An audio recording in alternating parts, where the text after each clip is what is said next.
All right. Oh, I can get a copy of this recording? Yeah. Okay, great, great, great. Perfect. I'm not a self-promoter at all. I need to get Mm, better. I just thought to share it online today, but yeah. All right. Well, hello and welcome everybody to today's Wyoming Community Navigator Program webinar. My name is Mandy Bailey. I'm the Advising and Education Director here with the Wyoming Community Navigator Pilot Program.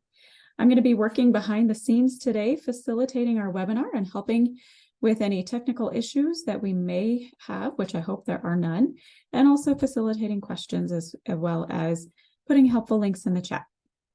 Just to give you a little bit of information about the Wyoming Community Navigator Program, we are funded through the U.S. Small Business Administration, and we utilize Wyoming's Entrepreneurial Support Network to reduce barriers that all small businesses often face, including those owned by groups such as veteran, women, and those from rural communities and communities of color.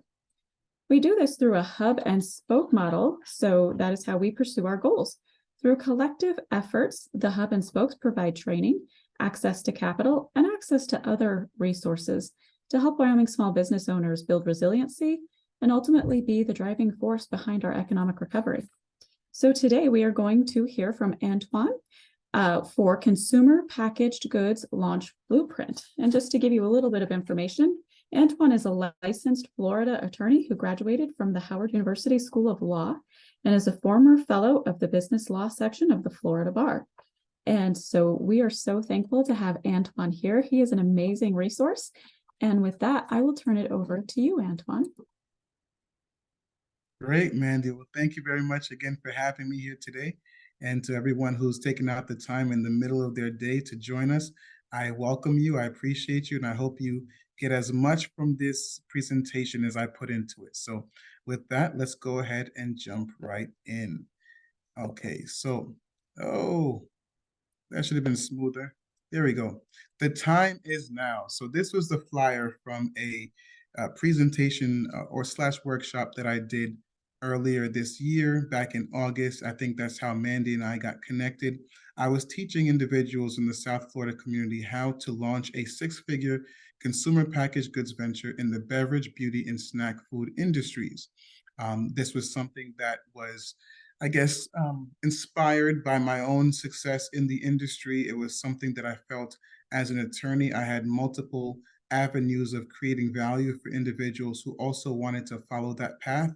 And so I took that time to kind of break down how, when I started my company back in May of 2021, we made almost 30,000 in our first month of launching from selling potato chips, guys. This is if you look here, there's got 24 sales, 96 in a day. And I would definitely say to those of you who are already in this space, one of the most addicting sounds in the world is that Shopify cha-ching going off whenever you are, getting a sale on your phone. So there's nothing like it.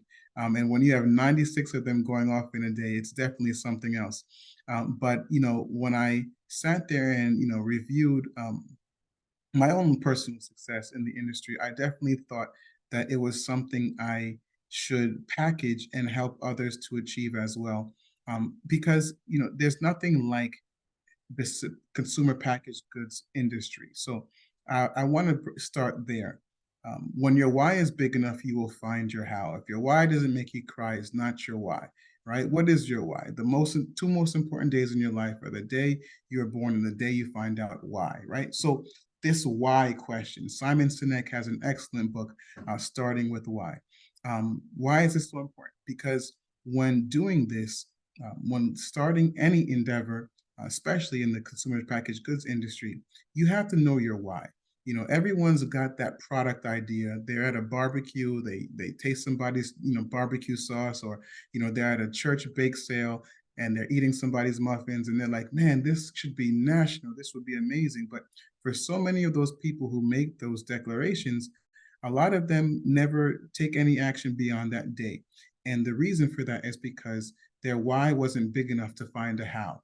And so for those of you who have an idea, who have put some money behind that idea and effort and action, you know um, what is the difference between, you getting started and other people who start and don't have that same level of success? And I would submit that for many of people who don't take that path all the way where it leads, it's because they are only interested and not committed. There's a big difference between being interested and being committed. When you're committed, you will find a way to get to whatever it is that you have to get to. You will find a way to maximize your results, regardless of how you feel. But when you're just interested, the minute any level of difficulty comes, it leads to, excuses and, procrastination. And unfortunately, that's where a lot of people fall. But I also believe it's a little bit deeper than that. I think that a lot of the time it's because many people don't understand the path. If they knew how easy it was, if it wasn't so intimidating, I think a lot of people would sit there and put in the work. But it's similar to how I describe the process of getting good at any instrument, let's say the piano. Anyone who's first starting out the piano today is not going to be a Mozart. Doesn't matter how, much innate, inherent, skill you might have been born with from, passed down from generation to generation. If you've never touched a piano before, you're not going to be great. You might have all the capacity in the world, but you have to sit down and you have to practice. Once you practice, you'll get to a point where you're not seeing much progress. And that's called the frustration barrier. It's true in learning an instrument, it's true in starting a business, it's true no matter what you do in life. Everyone gets to that plateau where the mounting frustration of not being able to be where you want to be quickly enough is so overwhelming that it discourages you from continuing because you're like, this is going to take forever. I might as well stop now. And in business, and especially in the consumer packaged goods industry, it takes a while for a product to take traction. Not every product that launches makes 30 grand in the first month, especially if they don't have a 30 grand type strategy behind their launch. And so it takes a level of commitment to be able to get past that frustration barrier.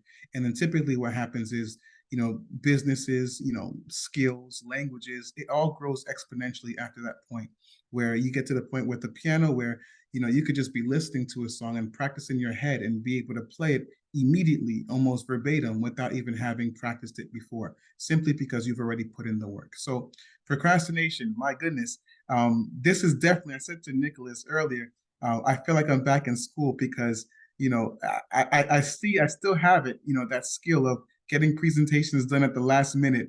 I definitely exercise that here today. I'm a busy attorney. And it's funny because, we tend to procrastinate and tell ourselves that we do our best work when we procrastinate.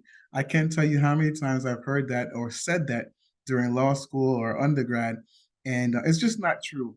When you can discipline yourself in order to make those micro improvements every single day, you tend to get a lot farther in life, no matter what it is that you're doing. So you're here because hopefully you're willing to move forward with your ideas, and you're past the point of procrastination, and you're excited, you're ready, you're committed, you're not just interested. And if that's the case, I definitely hope you benefit from this presentation, because I do think that you will find a lot of value in it. And so since this is an academic institution, University of Wyoming, I figured I might go ahead and jump into some things that I didn't really get into in my presentation back in August of this year. So a brief overview of the consumer packaged goods industry. The CPG acronym refers to products that are used daily by consumers and are typically sold quickly and at a relatively low cost. These goods are packaged and branded for direct sale to end consumers. The CPG industry encompasses a wide range of products, including food and beverages, beauty and personal care items, cleaning products, etc. The history of this industry is that it starts back in the 19th and 20th centuries during the Industrial Revolution, where mass marketing, mass manufacturing was a big deal, and that mass production led to the distribution of a lot of consumer goods. As technology increased, so did the size of the CPG industry. And as a matter of fact, today we are beneficiaries of that as well, because many of the products that we have launched, ourselves, or yourselves, are products that maybe 30 years ago you probably would have needed a budget 10, 100 times bigger just to be able to test and be able to sell yourself. So, you got these other legacy companies like Procter and Gamble, Unilever, Colgate. I'm sorry. They all started back in this time during the 20th century, and they started products that appealed to people's convenience and their desire for standardized quality, right? So it's one thing to buy a cupcake from somebody today and then tomorrow it's not the same. Everyone hates going to McDonald's where it's great one day and the next day it's not.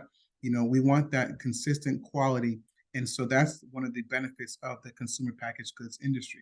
So with the 20th century saw the rise of supermarkets, which fueled the growth of the industry because now, you had an easy access to the consumers on a large scale that you didn't have before. If you were just a local mom and pop shop making your own, food products, there was only so many different ways you can get those products out to the rest of the country, especially without having orders already in place. But now to sell to a supermarket, you've already made your profit, and now it's that supermarket's responsibility to then turn around and make a profit themselves. That added a level of revenue for the industry that wasn't there before. And so since then, it's continued to evolve. And now you have e-commerce, which allows us now through assets like Shopify, ShipStation, all those different Amazon, Walmart.com. Now we can sell all over the world, really, and not even have to leave our home. And so that's definitely changed the game and made it possible for people to reach audiences never before seen. With the rise of social media marketing, people can now target the most nichiest of niches, right? And because of that, people can sell to someone in Wyoming. I can do a presentation to Wyoming. It doesn't matter where you are in the world, you can find people who are interested in your product and sell to them, collect your money, fulfill the order, and still continue to sit there in your shorts if you want to. So without even leaving your couch. So this has been incredible. One of the other characteristics of the industry is that these items typically are purchased frequently, more than once. So when you're selling certain services, if I'm representing somebody in court, I represent them once, sure, but I don't get to represent them for that same case again. It's unless they have some other case, they end up suing somebody else, they're not going to hire me as their attorney again. And so we tend to charge higher retainers as a result. But with CPG products, because it's so frequent, toiletries are purchased every couple of months, these people can lower their prices and rely on that sustainable or that consistent revenue over time. And that's one of the reasons why this industry is so attractive. You can lower your prices as a result. You can really get behind the brand. People nowadays more than ever are really buying and using their dollars to support brands they identify with, brands that speak to them, brands that are pursuing the same causes in society. And really, that CPG is more than just a product. It's a movement in many times. And people love to be a part of a movement. People, I believe, are created to want to be a part of movements. And now through products that solve problems, people can also feel like they are giving towards something that's making a bigger difference in the world, a positive difference in the world. Whereas, on their own, they would just be spending that money and just be going to enrich somebody. Now they're actually making a difference. So, brands that are able to tie in those causes with their products are doing really well. And obviously packaging is huge. Nowadays, the ability to, add your own mark on your packaging is incredible. It's never before seen. Back in the day, you had 3 colors max you can put on a product. I believe Steve Jobs was the first person to have a color computer outside of black or gray, or brown. And these things, evolutions in technology allow us to do that. And now you really have to fight for that second glance. So many products are on the shelves that look beautiful, look amazing. And if you want yours to stand out, people do judge you by your cover. So you really have to compete in that space to be seen. Some other characteristics are that now you have all these different retail distribution channels, never before seen on such a wide scale. like as it is today. You have a lot of trends in terms of consumer preferences.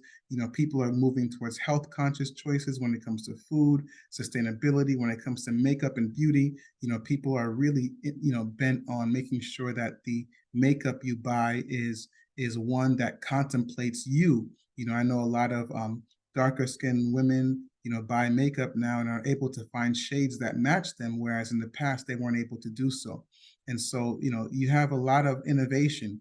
And because it's so competitive, you need to be innovative in order to win. So, I just said innovation, but yeah, that's the main thing. Because of the advances in technology, shifts in consumer behavior, and now global market dynamics, right? You have to innovate and adapt to stay relevant and meet evolving consumer demands.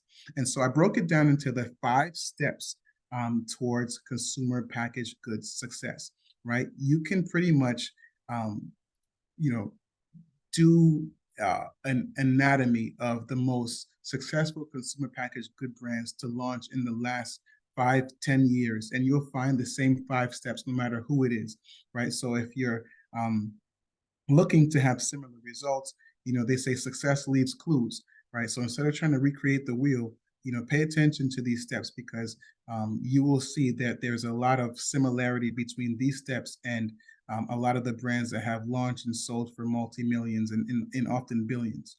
All right. So here are the steps. Number 1, idea generation and product concept. Okay. So what these all have in common are that they've identified a gap in the market or a specific consumer need that your product can address. So my potato chip was actually a Peakley's flavored potato chip. And you guys might ask yourself, what's Peakley's? Exactly, that's the point. Nobody knows, it's never been done before. But I'm Haitian American, and in the Haitian American community, Peakley's is like a spicy pickled relish that people add to their rice, to their meats, to their, to a lot of different meals. And because of that, it's got this like this national pride to it, right? And so to have that strong of an emotion tied to a product that people eat every day, it was a natural alliance that was attractive to a lot of people. And it was a gap that a lot of the Lays or the Doritos or the other brands weren't able to even think of, let alone address, because it just wasn't on their radar. And but it is enough to live well and to do well, but just not if you're those brands. And so it's the equivalent of trying to make a right angle, like a 90-degree turn with a cruise ship versus with a speedboat. If you're using a cruise ship, you've got so many momentums heading in a direction in one way that it's hard to stop on a dime and turn 90 degrees any right or the left. But when you're in a speedboat, you can navigate and turn and adapt and innovate much quicker. And what a lot of these other companies have done is they realize, instead of pouring money into research and development, let's let these guys out here, test ideas, become successful. And instead of, having to recreate it from scratch, we just buy them. And that's been a major source of revenue for these new companies. And they're willing to put a lot of money behind that. So having a product that is different, that has an audience, a good product market fit, is unique, is really critical. Number 2, development and testing. So getting a sample of the product, ensuring that it meets all the quality standards and functional requirements. I can't tell you how many times I've had to go to a gas station. Maybe I buy a cookie and I love the cookie and it's amazing, but you can tell the cookie is not sold anywhere else because it's in like plastic saran wrap and has a sticker on there. There's no, ingredients and there's no barcode or whatever. And so it's like, okay, yeah, this gas station owner might have bought it from you as a favor to resell to their clients, but you're not going to get very far, especially if you're making it in your kitchen. There are laws against that. And so you can't really be making food in your kitchen and hope to be able to sell to millions of people. And so meeting those standards, going through the additional testing, and nowadays, in order to put on your product things like gluten-free or vegan or non-GMO, these are certifications that you actually have to pay for. And they have to have labs that are licensed to even do those tests in the first place.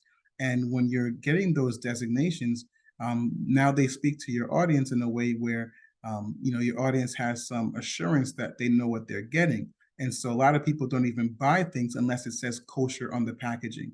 And so, that's another way to make sure that you stand out and meet the appropriate quality standards and, able to serve different markets as a result. So obviously the feedback from target consumers also helps to validate the product's appeal and usability. Number three, branding and packaging. Once you're sure that you've met a niche, you have a market for your product for sure, you're meeting all the appropriate standards. Anybody, whether it's Publix, is a big, supermarket chain down here, or ShopRite or Walmart, they can just grab your product and put it on the shelf. They don't have to do anything to the packaging. It checks all the boxes. That's what people are looking for. They're not taking on projects. They're not looking to help people to come to market. They want you to have already proved that you're ready to be at their market, on their shelves.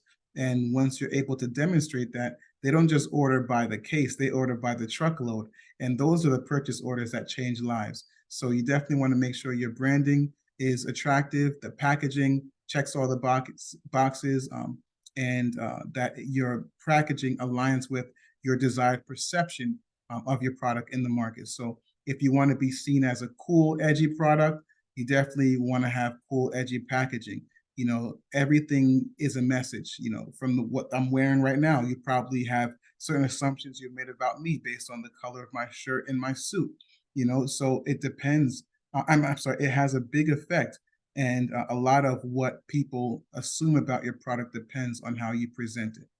And so from there, um, you know, that's the easy part. Believe it or not, those three steps.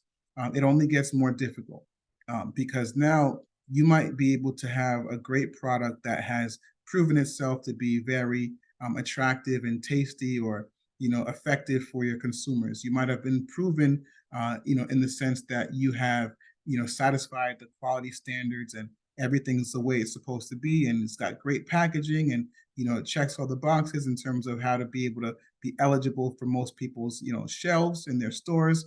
But now if you don't have a way to get the product to them, you've messed up. And a lot of times, people go on Google, they pick the first shipper that they find, and they don't calculate really the cost of shipping into their prices, and they find that they're operating at a loss just to be on someone's shelves. A lot of mistakes are made here because along with distribution and sales comes, things like pricing and discounts, and understanding what type of return on investment the distributors want to make versus the retail supermarkets. They want to make a profit as well. And so at every level of the chain, everyone's trying to make a profit. And so it depending on how you price your product, or depending on how much you're spending to distribute your product, you might be pricing yourself out before you even know it, right? And so it definitely matters what distribution you choose, whether it's offline or online.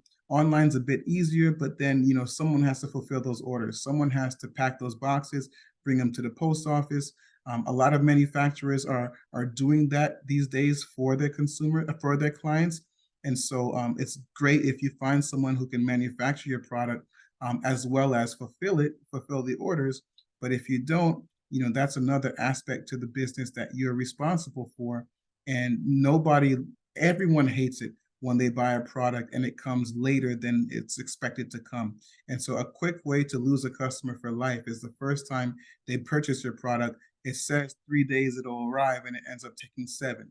It might be an amazing product, but you won't probably get as much of a referral from that person. You probably won't get them to purchase from you as many times again in the future. So, the distribution and sales strategy is very critical. I cannot stress that enough.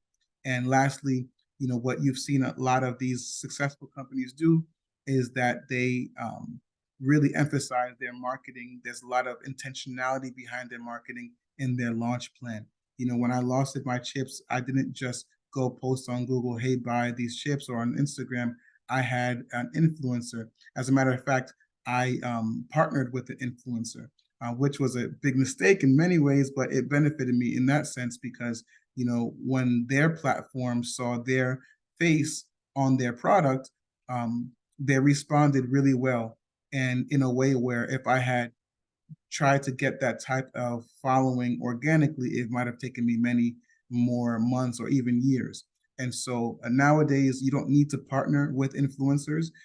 Many of them will be happy just to get a fee or even a royalty to participate. And a lot of times, these websites like Shopify allow you to connect with influencers and provide them with their own link for affiliate marketing. So now everyone who clicks the link that they share and goes to your site recognizes where they came from and gives them 5 cents, 10 cents per unit, whatever it is that you guys work out, without you even having to do the extra accounting. It's automatically done and provides the influencer some assurance that they're going to get paid for pushing your product. So having a good launch plan and marketing plan is really important, but not just having the plan, executing on that plan and pivoting when necessary, and being dedicated enough to identify when you are um, leaving money on the table, um, and doing whatever has to be done to maximize your profitability. Okay, so those are the 5 steps every successful CPG company has to take in order to be successful. It's pretty straightforward. I mean, that's an overview. A lot of times, if you're on your own, it can be overwhelming. But in reality, these are things you probably already knew intuitively, and I probably didn't even teach you anything just now. But it's still important to stress because it's the basics that people neglect when they're trying to do things that cause them ultimately to not be as successful. So you got to handle the basics before you can do anything else. And so I wanted to take some time to also break down these 3 industries. So these are the industries that I prefer the most. This is the 3 that I have the most experience with. That would be the snack, food, beverage, and beauty industries. And so I just wanted to go over a couple of key characteristics that you need to know if you are launching a brand in any of these industries. So number one, the snack food industry. This is heavily influenced by trends such as health conscious snacking, which is really big, clean labeling, and essentially what that means is simple but effective packaging, but also using sustainable products for your labels. If you're using the cheapest item to or product to package your business your products, a lot of times you might make more money, but then the people you're pursuing might not support you because it's not sustainable in terms of where you got it from. Product diversity, there's now more than ever a desire for as many diverse options as possible. No one is happy with just the basic 5 potato chips out there anymore. Everyone wants to try something different, and so whether it's chips or granola bars or cookies or candy, now is the time to really get out there and be creative. Obviously, packaging is a big deal. We spoke about that. And then also being available online and offline is really important as well. Um, yeah, I'm just going to run through these real quick and then I get to the good stuff. So beverage industry, same thing, is big health trend going on. Beverage, industry is always changing. You always see these new energy drinks coming out, plant-based drinks. You can definitely find an audience with that. People are not trying to drink their way into high blood pressure and diabetes anymore. And so finding products that taste as good, but are also good for you are really big in those industries, the snack and beverage. Packaging is important as well as marketing, your market segmentation. So you definitely want to link up with a lifestyle. So the reason I say that is because it's one thing to just be the party drink, right? Party drinks are great because when people are having a party, they think of you. That's great. Another thing is to be the sports drink. When people are playing sports, they grab Gatorade because they see Gatorade at every sporting event. It's part of the sporting lifestyle. When people are looking to watch a football game, they grab a beer because of all the beer commercials, right? So if you can become synonymous with a particular lifestyle, and your drink is the first drink that is top of mind when someone is interacting with that lifestyle, you have definitely solidified your space in a market segment. And so a lot of your marketing might be to just emphasize that, connect people so that when like there's a great book, Charles Duhigg, The Power of Habit, also Atomic Habits. I'm a big reader. And what they talk about is the trigger and the response. A lot of habits are not even conscious habits. They're things that we do automatically because of programming, because we have reacted to something a certain way so many times over time. It creates pathways in our brains that have us doing these things, without even our conscious involvement. And so when people go to the gas station, they buy this a particular bag of chips, out of habit, or they might buy a drink out of habit. And so how do you get someone to break that habit? You got to get into the psychology of these things, is by sitting there and getting in their head. Say your marketing is basically, at a gas station. What do you do when you're at a gas station? Or what do you do when you're hungry? Grab a Snickers. That's just, so now when you're hungry, instead of grabbing the bag of chips like you normally would, you'd grab a Snickers, because Snickers has emphasized that when you're hungry, you have to buy their product. Okay. And then lastly, the beauty industry. A lot of what's driving the industry today is customization and personalization. Consumers want things tailored to their skin type and tone, etc. Clean beauty. They want clean, natural products that don't leave all the acne all over their face when they go to bed at night. They want to be able to buy online. They don't want to have to go to the store every time. And they want brands that are authentic, meaning brands that aren't just adapting and jumping on the trend because they see that's where people are going, but they want to know that these brands really care about the segments that they're serving. So, pro tip: as an entrepreneur, gaining a deep understanding of these industries involves staying up to date with current trends, consumer preferences, and emerging technologies. It's not just set it and forget it. You do benefit from CPG products in a sense where it can become passive income over time. It can get to the point where it's selling for you in your sleep, and you're not doing much beyond just fulfilling orders and making sure that your manufacturers are getting paid, etc.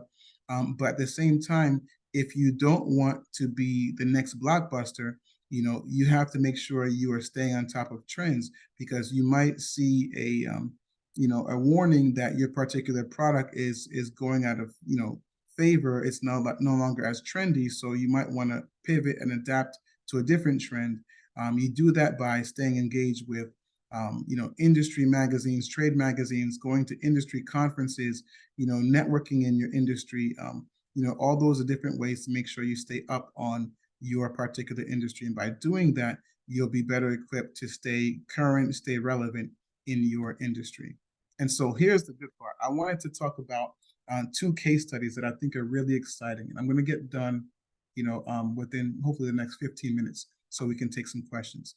So from idea to millions, and for this one, I should have said billions, because you look at this package and it doesn't seem to be so amazing, that it's worth 1.2 billion, but that's exactly what Dots Pretzels sold for. But I want to jump into how they got started, because I think it's going to sound like a lot of you, particularly, especially because they started in North Dakota, and that's not too far from Wyoming. So Dots Pretzels is known for its unique in flavor, etc.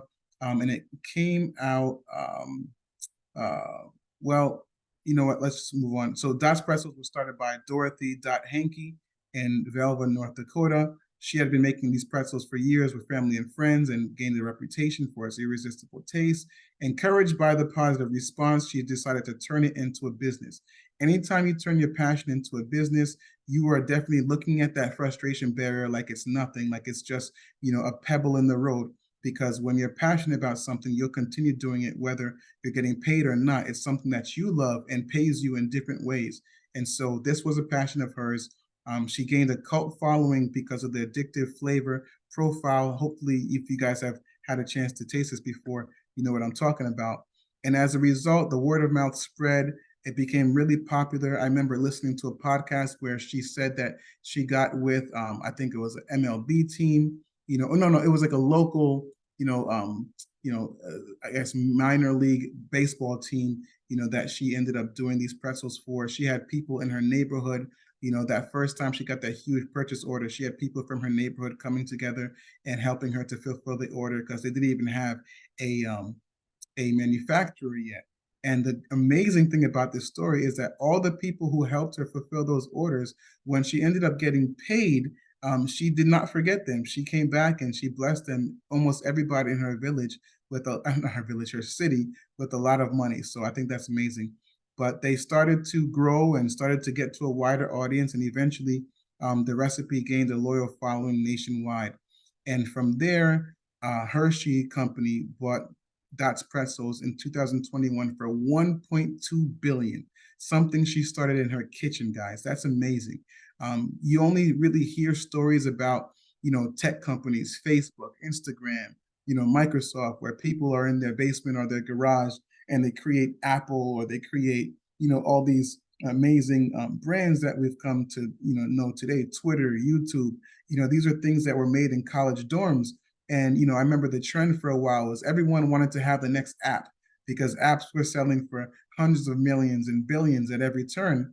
But here's a story of something where she had been cooking this for decades, guys, making pretzels for family and friends and churches, and functions all the time. And, how many years later she decides to turn it into a business and it sells for $1 billion. But again, there's a specific path to her being able to do so. And a couple of key points that I wanted to emphasize about this, about her particular trajectory, was that she sold it along with her co-manufacturer, right? So eventually she joined forces with her co-man. So a co-man is essentially a company where you give them your recipe and they are able to mass produce it for you instead of you making it on your own. So they call them contract manufacturers, co-manufacturers, or co-mans, whatever you want to call them. Essentially, they're your partner in this. And many times when the business is not doing well, a lot of co-mans will even give loans to particular brands because they believe in their product and those products help them to stay in business as well. And so they got a good relation. They had a good enough relationship where their co-manufacturer grew with them. So as the demand for this product blew up, eventually they decided to join forces and work together. They eventually got 4 plants located around, all across, the Midwest, and I believe they spent 15 million to open their largest facility, right? And so 15 million for your largest facility uh, was not something that any of them had themselves. Were they actually sold a third of their business to a private equity company. It's going to be a theme you hear often in these stories. The more you get to dig into them, what happens is usually once you have a strong regional following, you will get contacted, or maybe you even approach a private equity company who will help you to get national. Because the national distribution game is one that takes a lot of um, fine tuning and planning and logistics. And if you're not familiar with that space, you can sign deals and get involved with third party vendors who will take all your profit away just in your desire to expand. And so a lot of times these companies who already have these full distribution routes, say they have, you know, 5 stores across the United States, and they have trucks and they have systems and logistics for getting them there. Um, product, they can simply go to their stores and say, hey, listen, you want the rest of the products that we've been bringing you for all these years, you got to take this one as well. Make sure you put room on your shelf next time we come around. And just like that, with the stroke of a pen, one deal with a private equity company can get you into stores across the country and even around the world. And so they not only had a strong relationship with their co-manufacturer, they had a good relationship with their private equity company who invested with them. And like most private equity companies, their goal is to sell within 3 to. They're trying to spend money, 15 million to open up a facility and sell for 1.2 billion. Right? That's what they do. And so they are very aggressive in that sense. And it's good to connect with the right one, though, because when you get with the wrong one, they might try to find ways to phase you out, think they can do things better. They might cut costs, they might cut quality in the hopes of turning a better profit. But ultimately, when you can stay in charge of the vision and the product and the quality of it all, and partner with these people who are also invested in your success, great things can happen, and you can for billions. That's the beauty of it all, is that there's really no cap on the amount of value you create in this market, because you know right now, as of 2021, Dots Pretzels was a national thing, and it's growing internationally as well. And so they're making people a lot of money. And for someone in the beauty industry, I wanted to quickly talk about these guys, Makeup by Mario. And so if you notice, you recognize this face, of course, that's Kim Kardashian, right?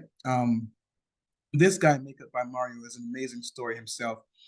He recently got a $40 million minority investment. Again, he did not sell the majority of his company. They put 40 million into his company, and you see the valuations at over 200 million. So essentially that 40, that's not even 25%. That's about 20% investment in his company. So 40 million dollars for 20% of your company. You are definitely doing something right. Right. So this is somebody who started, as you can see, from nothing. He was a former Sephora employee. He basically met up with someone from Sephora with a couple of makeup products he created. They decided to work together. They launched exclusively in Sephora. They were his only client at the time, and they just blew up. And now they're all over the place, and you can't see enough of them.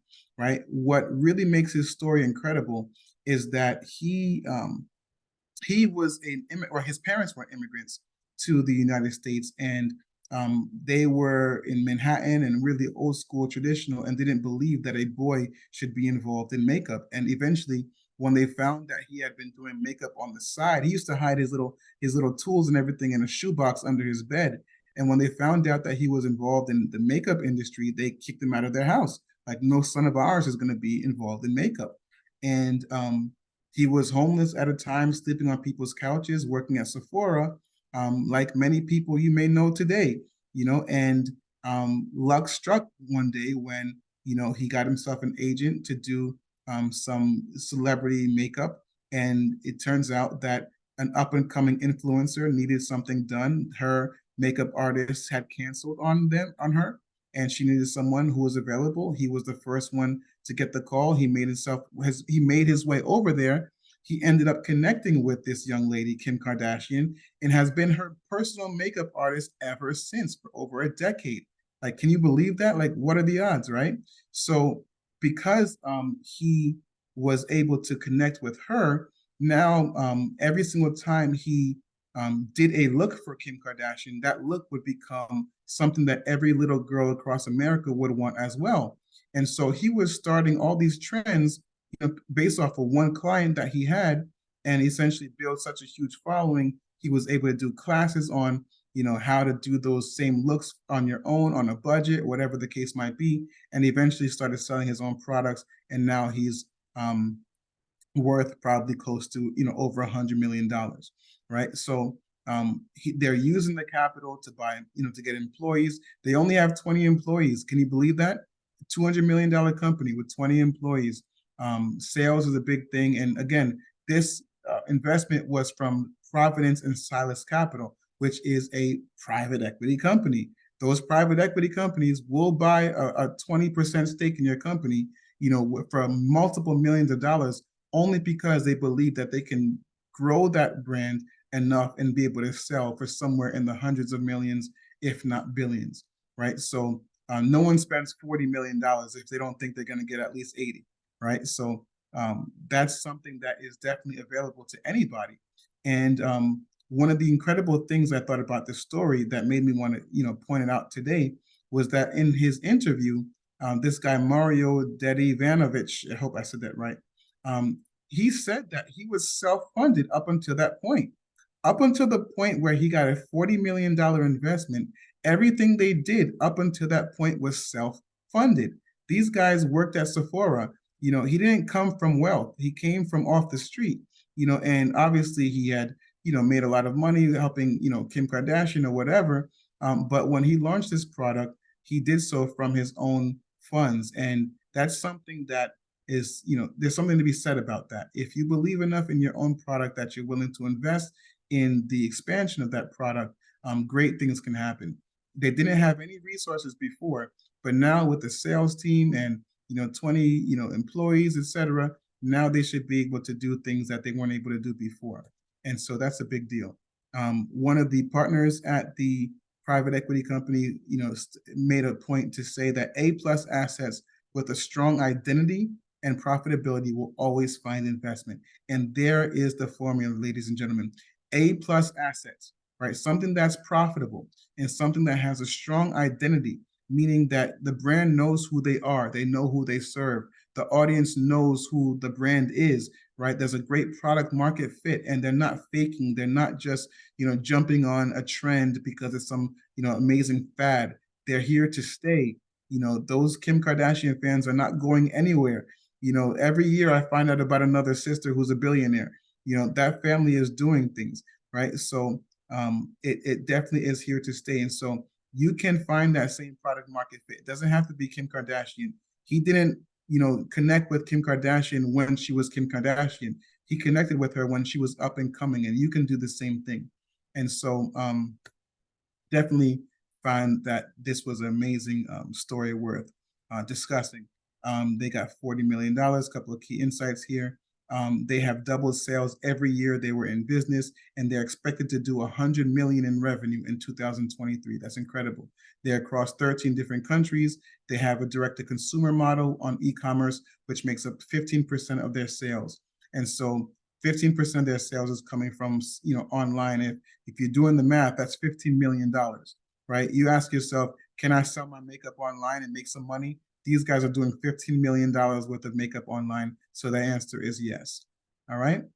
There's a picture from a press release that came out between them, right? So having a good relationship with an up and coming influencer is definitely a key takeaway. And also the fact that Sephora, the place where he used to work, was his first client. Your $1 million client might be right in front of you right now, and you have no idea, right? You have no idea who people know, and who they're able to get your products in front of, right? So whether it's your current employer, whether it's somebody within your network, maybe 1 or 2 degrees of separation away from you, if you do what you're supposed to do and you launch your product, chances are the universe has already aligned things in a way where that person who's going to make that decision to help you to go from 0 to hero is already right in front of you. And I believe that strongly. This was my product, Culture Chips. This was the individual I was in business with. He was an influencer. I ended up partnering with him because I thought that having his face on the product would push it in a way where I couldn't on my own. But I ended up doing all the work listed there and so much more that we eventually end up getting a business divorce, and Culture Chips is no more. But the good news is, because I ended up doing all these things, I learned from that. And I do believe all losses are lessons. And when I do come back into that space, it will be even better. I've realized that I can do bad all by myself, just like Medea, by following these steps, getting your product optimized for mass manufacturing success, finding the right manufacturer, building, effective sales channels online and offline, delivering consistent high quality product and consumer experience, and partnering up. That's the key, especially when you want to turn that corner from being a regional success, making a couple 6 figures a year, to that 7, 10, 8, whatever figure company that you can possibly be, is when you partner with the right people. And so I made that mistake, and hopefully you guys don't have to, because I already did, and I can advise you. You could be next. Cindy, Rachel, whoever else is watching this online, you could definitely be next. I don't know what you guys are selling, but the blueprint is there. The blueprint is available. You don't have to figure it out. I already figured it out. So many other people already figured it out. If you follow what's already worked and you add what makes you unique, what makes you special to your value proposition, you should be able to do relatively well as well. Part of my services that I was, talking about in my last workshop was the 12-week done for you course. So it's not one where we do it with you and we tell you what to do and you do all the hard work. It's something where we do everything for you, whether that's trademarks, copyrights, choosing your manufacturer, the digital marketing, creating the website, getting you online, Amazon, Walmart, writing the contracts for you, helping you to create the products, and get that all right. We'll serve as your in-house counsel, deal with all your legal affairs, help you to create the label, the nutrition facts, and we also have some third parties that can do the bookkeeping and accounting for you as well. We offer a 100% money back guarantee if after the 12 weeks you do not have the product that we sign up to create for you. And we also provide 100% financing on our website for those of you who would benefit from that. So in terms of value, yes, it's a lot of value, but the cost is also significant. We start at packages of 50,000 and up in terms of our fee. But again, when you're getting that much value and you're looking to create a business like Mario or like Dots Pretzels, that 50,000 is nothing in the grand scheme of things, especially if you have the passion and the commitment to see it through until the end.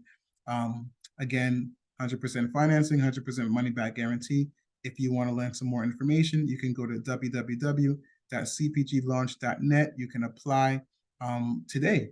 And that is it. Hopefully you got some value from this presentation. And now I'd like to be able to answer any questions for the next 9 minutes or so. Yeah, thank you. So my services are not limited to Wyoming. I've actually never been to Wyoming. I'm based in South Florida. I'm in Fort Lauderdale, and really, this is something that can be done nationally. It's not limited to any particular area. So that's a great question, Cindy. Thank you for asking. Anybody else? So it's a really great opportunity. Antoine's here for a few minutes to answer any of your burning questions that you might have. I just had a couple of questions myself. Sure. So when we think about some of the case studies you presented, it would be, I feel like, very easy for someone to say, they were the right place, the right time, it's just luck. What would you say to counter that line of thinking? Ooh, that's a great question. There are so many great quotes on luck. I wish I can quote them right now, but they say success is when preparation meets opportunity. When you're doing your part to prepare for the opportunities will come. It's not a matter of luck. The opportunity is actually around you every day. Every day there are billions of dollars exchanging hands right next to you. In your city, in your county, in your state. The only difference is you're not on anybody's radar because you haven't been doing the work to prepare. And so these guys put in the work, whether it's Mario, mastering his craft, to be able to get an agent, to be able to get on a train and get to the place on time, whereas the other person flaked. Who knows if that other person might have, taken that gig, how would, they might have been Mario today, you never know. And so a lot of times the opportunities are all around us. We turn them down because we're not ready for it or because we're focused on something else. But when you're putting that work to prepare, the opportunities will come, and you can be assured of that. It's like field of dreams. You build it, they'll come. It's one of those things that it's almost a law. I like to get into the spiritual, but I'll refrain from doing so right now. But whether you're a Christian, whether you're into spirituality, it doesn't matter what you're into. Most religions, most viewpoints all agree that you reap what you sow. If you plant an apple seed, you don't have to guess what type of fruit is going to grow on that tree. And if you plant, effort and hard work and preparation into your craft, chances are that you will end up reaping a reward from that somewhere down the line if you don't give up.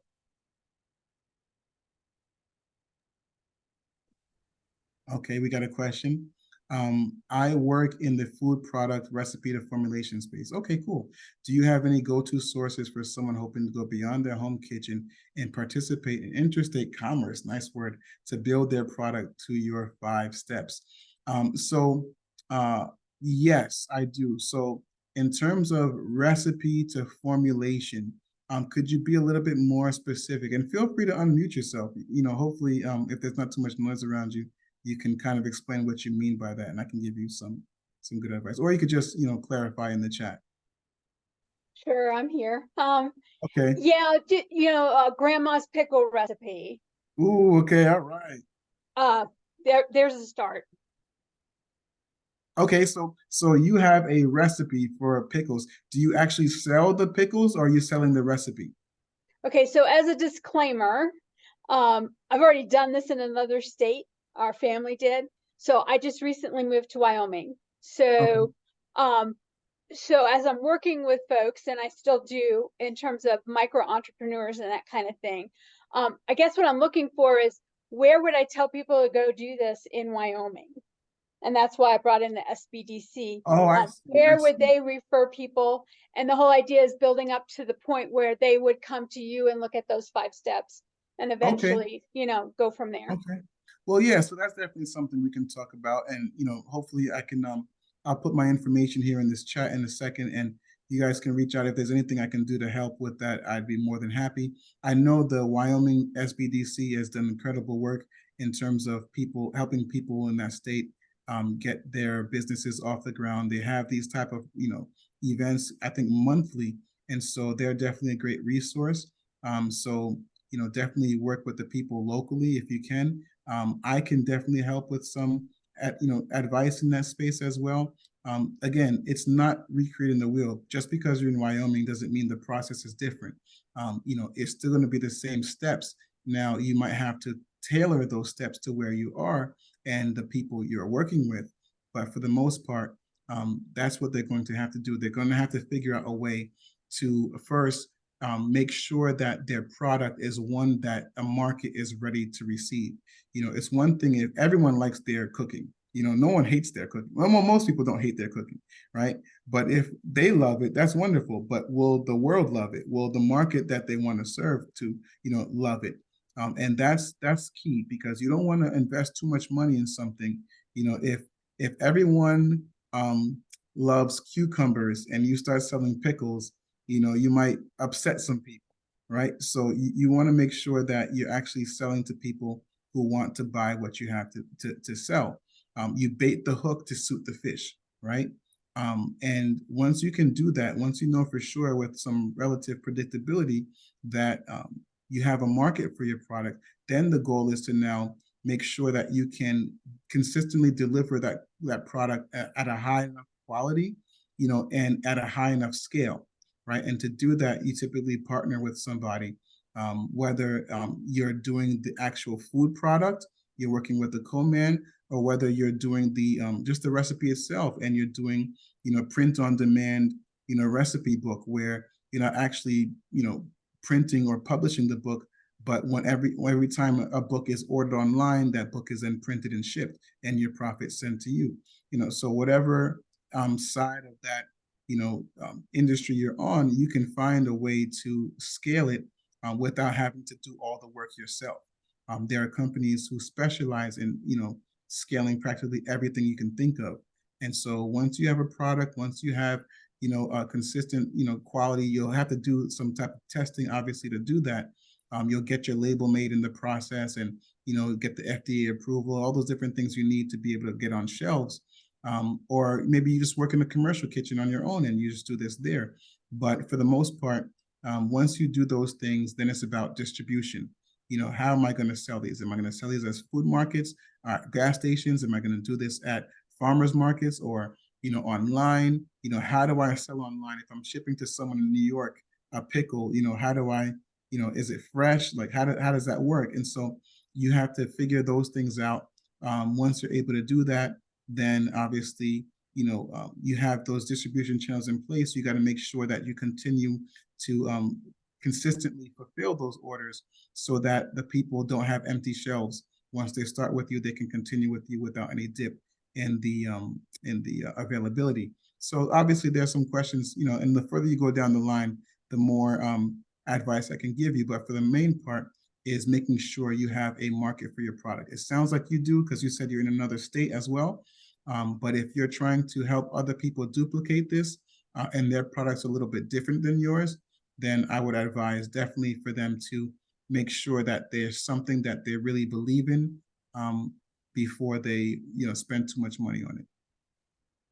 And Mandy, that was also intended to you. Like, is there a spot? I'm doing a lot of work out of state remotely in Appalachia, and so the question is where would one go in Wyoming if they wanted to pursue that?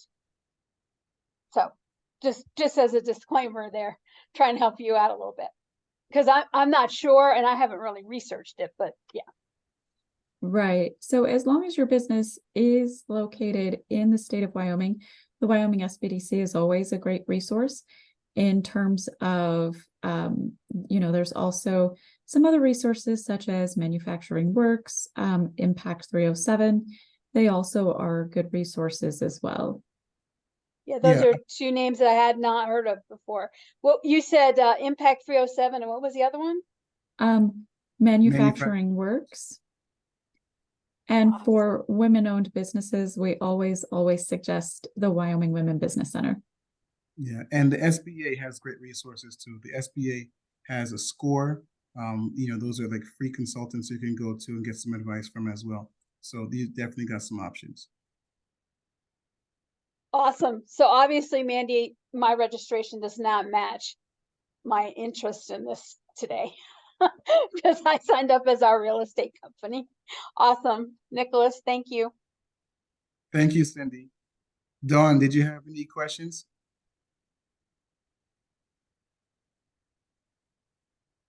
Okay. Well, it's 2:00. Sorry, I couldn't unmute. No, I'm good. Thank you. Okay, I thank you, appreciate Dawn. all the information. I hope you got some value from our talk today. That's great. Thanks. Okay, wonderful. So I'm going to put my email address here in the chat. And if anything, you can also get it from Mandy if you would like to contact me at any point. 291. That's my firm. And again, I'm Antoine Dumas, attorney Antoine Dumas.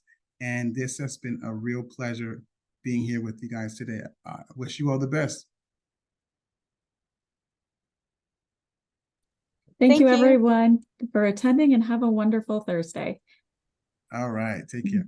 Bye.